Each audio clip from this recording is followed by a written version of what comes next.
ओम श्री साईनाथाय नमः। आइए आज बाबा की परम कृपा से हम अध्याय 35 को आरंभ करेंगे। इस अध्याय में काका महाजनी के मित्र और सेठ निर्बीज अंगूर बांद्रा के एक गृहस्थ की अनिद्रा बालाजी पाटिल निवास कर बाबा का सर्प के रूप में प्रकट होना जैसी कथाओं का वर्णन किया गया है। इस अध्याय में भी उदी का महात्म्य ही वर्णित है। इसमें ऐसी दो घटनाओं का उल्लेख है कि परीक्षा करने पर देखा गया कि बाबा ने दक्षिणा अस्वीकार कर दी। पहले इन घटनाओं का वर्णन किया जाएगा। आध्यात्मिक विषयों में सांप्रदायिक प्रवृत्ति उन्नति के मार्ग में एक बड़ा रोड़ा है। निराकारवादियों से कहते सुना जाता है कि ईश्वर की सगुण उपासना केवल एक भ्रम ही है और संतगण भी अपने सदृश ही सामान्य पुरुष हैं। इस कारण उनकी चरण वंदना कर उन्हें दक्षिणा क्यों देनी चाहिए। अन्य पंथों के अनुयायियों का भी ऐसा ही मत है कि अपने सद्गुरु के अतिरिक्त अन्य संतों को नमन तथा उनकी भक्ति नहीं करनी चाहिए। इसी प्रकार की अनेक आलोचनाएं साईं बाबा के संबंध में पहले सुनने में आया करती थी तथा अभी भी आ रही हैं। किसी का कथन था कि जब हम शिरडी गए तो बाबा ने हमसे दक्षिणा मांगी। क्या इस भांति दक्षिणा ऐंठना एक संत के लिए शोभनीय था? जब वह इस प्रकार आचरण करते हैं तो फिर उनका साधु धर्म कहाँ रहा? परंतु ऐसी भी कई घटनाएं अनुभव में आई हैं कि जिन लोगों ने शिरडी जाकर अविश्वास से बाबा के दर्शन किए, उन्होंने ही सर्वप्रथम बाबा को प्रणाम कर प्रार्थना भी की। ऐसे ही कुछ उदाहरण यहाँ दिए गए हैं। पहला उदाहरण काका महाजनी के मित्र का सुनते हैं। काका महाजनी के मित्र निराकारवादी तथा मूर्ति पूजा के सर्वथा विरुद्ध थे। कौतूहलवश वे काका महाजनी के साथ दो शर्तों पर शिरडी चलने को सहमत हो गए कि पहला, बाबा को नमस्कार न करेंगे और दूसरा, न ही उन्हें कोई दक्षिणा देंगे। जब काका ने स्वीकारात्मक उत्तर दे दिया तब फिर शनिवार की रात्रि को उन दोनों ने बंबई से प्रस्थान कर दिया और दूसरे ही दिन प्रातःकाल शिरडी पहुंच गए। जैसे ही उन्होंने मस्जिद में पैर रखा, उसी समय बाबा ने उनके मित्र की ओर थोड़ी देर देखकर उनसे कहा कि अरे आइए श्रीमान, पधारिए, आपका स्वागत है। इन शब्दों का स्वर कुछ विचित्र सा था और उनका स्वर प्रायः उन मित्र के पिता के बिल्कुल अनुरूप ही था। तब उन्हें अपने कैलाशवासी पिता की स्मृति हो आई और वे आनंद विभोर हो गए। क्या मोहिनी थी उस स्वर में। आश्चर्य युक्त स्वर में उनके मित्र ने मुख से यह निकल पड़ा कि निस्संदेह यह स्वर मेरे पिताजी का ही है। तब वे शीघ्र दौड़ कर गए और अपनी सब प्रतिज्ञाएं भूलकर उन्होंने बाबा के श्री चरणों पर अपना मस्तक रख दिया। बाबा ने काका से तो दोपहर में तथा विदा लेते समय 2 बार दक्षिणा मांगी, परंतु मित्र से एक शब्द भी ना कहा।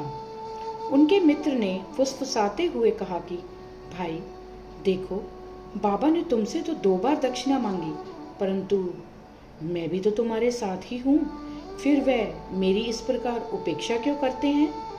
काका ने उत्तर दिया कि बेहतर तो यह होगा कि तुम स्वयं ही बाबा से पूछ लो। बाबा ने पूछा कि क्या कानाफूसी हो रही है? तब उनके मित्र ने कहा कि क्या मैं भी आपको दक्षिणा दूं? बाबा ने कहा कि तुम्हारी अनिच्छा देखकर मैंने तुमसे दक्षिणा नहीं मांगी, परंतु यदि तुम्हारी इच्छा ऐसी ही है तो तुम दक्षिणा दे सकते हो। तब उन्होंने 17 रुपए भेंट किए, जितने काका ने दिए थे। तब बाबा ने उन्हें उपदेश दिया कि अपने बीच जो तेली की दीवार है उसे नष्ट कर दो, जिससे हम परस्पर देखकर अपने मिलन का पथ सुगम बना सकें। बाबा ने उन्हें लौटने की अनुमति देते हुए कहा कि तुम्हारी यात्रा सफल रहेगी। यद्यपि आकाश में बादल छाए हुए थे और वायु वेग से चल रही थी, तो भी दोनों सकुशल बंबई पहुंच गए। घर पहुंचकर जब उन्होंने द्वार तथा खिड़कियां खोली तो वहां 2 मृत चिड़ियां पड़ी देखी। एक तीसरी उनके सामने ही फुर करके खिड़की से उड़ गई। उन्हें विचार आया कि यदि मैंने खिड़की खुली छोड़ी होती तो इन जीवों के प्राण अवश्य बच गए होते, परंतु फिर उन्हें विचार आया कि यह उनके भाग्यानुसार ही हुआ है और बाबा ने तीसरी की प्राण रक्षा के हेतु हमें शीघ्र ही वहां से वापस भेज दिया। आइए अब काका महाजनी के सेठ की कथा सुने। बंबई में ठक्कर धर्मसिंह जेठाभाई सॉलिसिटर कानूनी सलाहकार की एक फर्म थी। काका इस फर्म के व्यवस्थापक थे। सेठ और व्यवस्थापक के संबंध परस्पर अच्छे थे। श्रीमान ठक्कर को ज्ञात था कि काका बहुधा शिरडी जाया करते हैं और वहाँ कुछ दिन ठहरकर बाबा की अनुमति से ही वापस लौटते हैं। कौतूहलवश बाबा की परीक्षा करने के विचार से उन्होंने भी होलिकोत्सव के अवसर पर काका के साथ शिरडी जाने का निश्चय किया। काका का शिरडी से लौटना सदैव अनिश्चित सा ही रहता था, इसलिए अपने साथ एक मित्र को लेकर वे तीनों रवाना हो गए। मार्ग में काका ने बाबा को अर्पित करने हेतु 2 सेर अंगूर मोल लिए। ठीक समय पर शिरडी पहुंचकर वे उनके दर्शनार्थ मस्जिद में गए। बाबा साहेब तरखड़ भी वहीं पर थे। श्री ठक्कर ने उनसे आने का हेतु पूछा। तरखड़ ने उत्तर दिया कि मैं तो दर्शन के लिए ही आया हूँ, मुझे चमत्कारों से कोई प्रयोजन नहीं, यहाँ तो भक्तों की हार्दिक इच्छाओं की पूर्ति होती है। काका ने बाबा को नमस्कार कर उन्हें अंगूर अर्पित किए। तब बाबा ने उन्हें वितरित करने की आज्ञा दे दी। श्रीमान ठक्कर को भी कुछ अंगूर मिले। एक तो उन्हें अंगूर रुचिकर न लगता था, दूसरे इस प्रकार अस्वच्छ खाने की डॉक्टर ने मनाही करी थी, इसलिए वे कुछ निश्चय न कर सके और ना चाहते हुए भी उन्हें ग्रहण करना पड़ा और फिर दिखावे मात्र के लिए ही उन्होंने मुंह में डाल लिया। अब समझ में न आता था कि उनके बीजों का क्या करें। मस्जिद की फर्श पर तो थूका नहीं जा सकता था, इसलिए उन्होंने वे बीज अपनी इच्छा के विरुद्ध अपने खीसे में डाल लिए और सोचने लगे कि जब बाबा संत हैं तो यह बात उन्हें कैसे अविदित रह सकती है कि मुझे बीज वाले अंगूर नापसंद हैं। फिर क्या वे मुझे इसके लिए लाचार कर सकते हैं? जैसे ही यह विचार उनके मन में आया, बाबा ने उन्हें कुछ और अंगूर दिए, पर उन्होंने खाया नहीं और अपने हाथ में ले लिया। तब बाबा ने उन्हें खा लेने को कहा। उन्होंने आज्ञा का पालन किया और चबाने पर देखा कि वे सब निर्बीज हैं। वे चमत्कार की इच्छा रखते थे, इसलिए उन्हें देखने को मिल गया।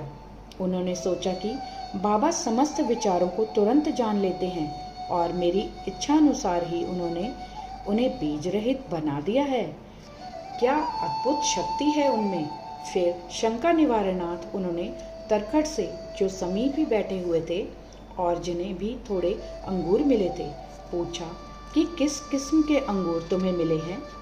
उत्तर मिला, अच्छे बीजों वाले। श्रीमान ठक्कर को तब और भी आश्चर्य हुआ कि यदि बाबा वास्तव में संत हैं तो अब सर्वप्रथम अंगूर काका को ही दिए जाने चाहिए। इस विचार को जानकर बाबा ने कहा कि अब पुनः वितरण काका से ही आरंभ होना चाहिए। यह सब प्रमाण श्री ठक्कर के लिए पर्याप्त थे। फिर श्यामा ने बाबा से परिचय कराया कि आप ही काका के सेठ हैं। बाबा कहने लगे कि यह उनके सेठ कैसे हो सकते हैं, इनके सेठ तो बड़े विचित्र हैं। काका इस उत्तर से सहमत हो गए। अपना हट छोड़कर ठक्कर ने बाबा को प्रणाम किया और वाड़े को लौट आए। मध्याह्न की आरती समाप्त होने के उपरांत वे बाबा से प्रस्थान करने की अनुमति प्राप्त करने के लिए मस्जिद में आए। श्यामा ने उनकी कुछ सिफारिश की। तब बाबा इस प्रकार बोले, एक सनकी मस्तिष्क वाला सभ्य पुरुष था जो स्वस्थ और धनी भी था। शारीरिक तथा मानसिक व्यथाओं से मुक्त होने पर भी वह स्वतः ही अनावश्यक चिंताओं में डूबा रहता और व्यर्थ ही यहाँ वहाँ भटककर अशांत बना रहता था। कभी वह स्थिर और कभी चिंतित रहता था। उसकी ऐसी स्थिति देखकर मुझे दया आ गई और मैंने उससे कहा कि कृपया अब आप अपना विश्वास एक इच्छित स्थान पर स्थिर कर लें। इस प्रकार व्यर्थ भटकने से कोई लाभ नहीं। शीघ्र ही एक निर्दिष्ट स्थान चुन लो। इन शब्दों से ठक्कर की समझ में तुरंत आ गया कि यह सर्वथा मेरी ही कहानी है। उनकी इच्छा थी कि काका भी हमारे साथ ही लौटें। बाबा ने उनका ऐसा विचार जानकर काका को सेठ के साथ ही लौटने की अनुमति दे दी। किसी को भी विश्वास न था कि काका इतने शीघ्र शिरडी से प्रस्थान कर सकेंगे। इस प्रकार ठक्कर को बाबा द्वारा विचार जानने का एक और प्रमाण मिल गया। तब बाबा ने काका से 15 रुपये दक्षिणा मांगी और कहने लगे कि यदि मैं किसी से 1 रुपया दक्षिणा लेता हूँ तो उसे 10 गुना लौटाया करता हूँ। मैं किसी की कोई वस्तु बिना मूल्य नहीं लेता और ना तो प्रत्येक से मांगता ही हूँ। जिसकी ओर फकीर इंगित करते हैं उससे ही मैं मांगता हूँ, और जो गत जन्म का ऋणी होता है उसकी ही दक्षिणा स्वीकार हो जाती है। दानी देता है और भविष्य में सुंदर उपज का बीजारोपण करता है। धन का उपयोग धर्मोपार्जन के निमित्त ही होना चाहिए। यदि धन व्यक्तिगत आवश्यकताओं में व्यय किया गया तो यह उसका दुरुपयोग है। यदि तुमने पूर्व जन्म में दान नहीं दिया है तो इस जन्म में पाने की आशा कैसे कर सकते हो? इसलिए यदि प्राप्ति की आशा रखते हो तो अभी दान करो। दक्षिणा देने से वैराग्य की वृद्धि होती है और वैराग्य प्राप्ति से भक्ति और ज्ञान बढ़ जाते हैं। 1, 2 और 10 गुना लो।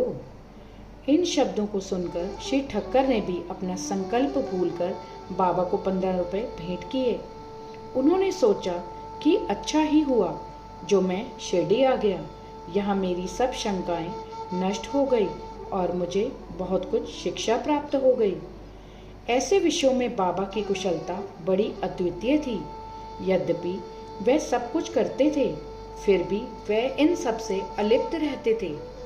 नमस्कार करने या ना करने वाले दोनों ही उनके लिए एक समान थे। उन्होंने कभी किसी का अनादर नहीं किया। यदि भक्त उनका पूजन करते तो इससे उन्हें ना कोई प्रसन्नता होती, और यदि कोई उनकी उपेक्षा करता तो ना कोई दुख ही होता। वे सुख और दुख की भावना से परे हो चुके थे। आइए अब एक कथा अनिद्रा की सुने। बांद्रा के एक महाशय कायस्थ प्रभु बहुत दिनों से नींद न आने के कारण अस्वस्थ थे। जैसे ही वे सोने लगते, उनके स्वर्गवासी पिता स्वप्न में आकर उन्हें पूरी तरह गालियां देते हुए दिखने लगते थे। इससे निद्रा भंग हो जाती और वे रात्रि भर अशांति महसूस करते थे। हर रात्रि को ऐसा ही होता, जिससे वे किंग कर्तव्य विमूढ़ हो गए। एक दिन बाबा के एक भक्त से उन्होंने इस विषय में परामर्श किया। उसने कहा कि मैं तो संकट मोचन सर्व पीड़ा निवारिणी उदी को ही इसकी रामबाण औषधि मानता हूँ, जो शीघ्र ही लाभदायक सिद्ध होगी। उन्होंने एक उदी की पुड़िया देखकर कहा कि इसे शयन के पूर्व माथे पर लगाकर अपने सिरहाने रखो, और वह उदी की पुड़िया उन्होंने उसे दे दी। फिर तो उन्हें निर्विघ्न प्रगाढ़ निद्रा आने लगी। यह देखकर उन्हें महान आश्चर्य और आनंद हुआ। यह क्रम चालू रखकर वह अब साईं बाबा का ध्यान करने लगे। बाजार से उनका एक चित्र लाकर उन्होंने अपने सिरहाने के पास लगाकर उनका नित्य पूजन करना प्रारंभ कर दिया। प्रत्येक गुरुवार को वह हार और नैवेद्य अर्पण करने लगे। वह अब पूर्ण स्वस्थ हो गए और पहले के सारे कष्टों को भूल गए। आइए अब बालाजी पाटिल नेवासकर की कथा सुने। यह बाबा के परम भक्त थे। यह उनकी निष्काम सेवा किया करते थे। दिन में जिन रास्तों से बाबा निकलते थे उन्हें वे प्रातःकाल ही उठकर झाड़ू लगाकर पूर्ण स्वच्छ रखते थे। इनके पश्चात यह कार्य बाबा की एक परम भक्त महिला राधा कृष्ण माई ने किया और फिर अब्दुल ने। बालाजी जब अपनी फसल काट कर लाते तो वे सब अनाज बाबा को भेंट कर दिया करते थे। उसमें से जो कुछ बाबा उन्हें लौटा देते उसी से वह अपने कुटुंब का भरण पोषण किया करते थे। यह क्रम अनेक वर्षों तक चला और उनकी मृत्यु के पश्चात भी उनके पुत्र ने इसे जारी रखा। आइए उदी की शक्ति और महत्व की कथा सुने। एक बार बालाजी के श्राद्ध दिवस की वार्षिकी यानी बरसी के अवसर पर कुछ व्यक्ति आमंत्रित किए गए। जितने लोगों के लिए भोजन तैयार किया गया उससे तिगुने लोग भोजन के समय एकत्रित हो गए। यह देखकर श्रीमती निवासकर किंग कर्तव्य विमूढ़ सी हो गई। उन्होंने सोचा कि यह भोजन सबके लिए पर्याप्त न होगा और कहीं कम पड़ गया तो कुटुंब की भारी अपकीर्ति होगी। तब उनकी सास ने उनसे सांत्वनापूर्ण शब्दों में कहा कि चिंता न करो, यह भोजन सामग्री हमारी नहीं, यह तो श्री साईं बाबा की है। प्रत्येक बर्तन में उदी डालकर उन्हें वस्त्र से ढक दो और बिना वस्त्र हटाए सबको परोस दो, वह ही हमारी लाज बचाएंगे। परामर्श के अनुसार ऐसा ही किया गया। भोजनार्थियों के तृप्तिपूर्वक भोजन करने के पश्चात भी भोजन सामग्री यथेष्ट मात्रा में शेष देखकर उन लोगों को महान आश्चर्य और प्रसन्नता हुई। यथार्थ में देखा जाए तो जैसा जिसका भाव होता है उसके अनुकूल ही अनुभव प्राप्त होता है। ऐसी ही घटना मुझे प्रथम श्रेणी के उप न्यायाधीश तथा बाबा के परम भक्त श्री B.A. चौगुले ने बतलाई। फरवरी सन 1943 में करजत जिला अहमदनगर में पूजा का उत्सव हो रहा था। तभी इस अवसर पर एक वृहद भोज का आयोजन हुआ। भोजन के समय आमंत्रित लोगों से लगभग 5 गुने अधिक भोजन के लिए आए, फिर भी भोजन सामग्री कम नहीं हुई। बाबा की कृपा से सबको भोजन मिला। यह देख सबको आश्चर्य हुआ। आइए अब अंतिम कथा सुने, साईं बाबा का सर्प के रूप में प्रकट होना। शिरडी के रघु पाटिल एक बार निवासी के बालाजी पाटिल के पास गए, जहां संध्या को उन्हें ज्ञात हुआ कि एक सांप फुफकारता हुआ गौशाला में घुस आया है। सभी पशु भयभीत होकर भागने लगे। घर के लोग भी घबरा गए, परंतु बालाजी ने सोचा कि श्री साईं ही इस रूप में यहाँ प्रकट हुए हैं। तब वे एक प्याले में दूध ले आए और निर्भय होकर उस सर्प के सम्मुख रखकर उनको इस प्रकार संबोधित कर कहने लगे कि बाबा, आप फुफकार कर शोर क्यों कर रहे हैं? क्या आप मुझे भयभीत करना चाहते हैं? यह दूध का प्याला लीजिए और शांतिपूर्वक पी लीजिए। यह कहकर वह बिना किसी भय के उसके समीप ही बैठ गए। अन्य कुटुंबजन तो बहुत घबरा गए और उनकी समझ में न आ रहा था कि अब वे क्या करें। थोड़ी देर में ही सर्प अदृश्य हो गया और किसी को भी पता न चला कि वह कहाँ गया। गौशाला में सर्वत्र देखने पर भी वहाँ उसका कोई चिन्ह न दिखाई दिया। श्री सद्गुरु साईनाथार्पणमस्तु। शुभम भवतु। अध्याय 35 संपूर्णम। ओम साई राम।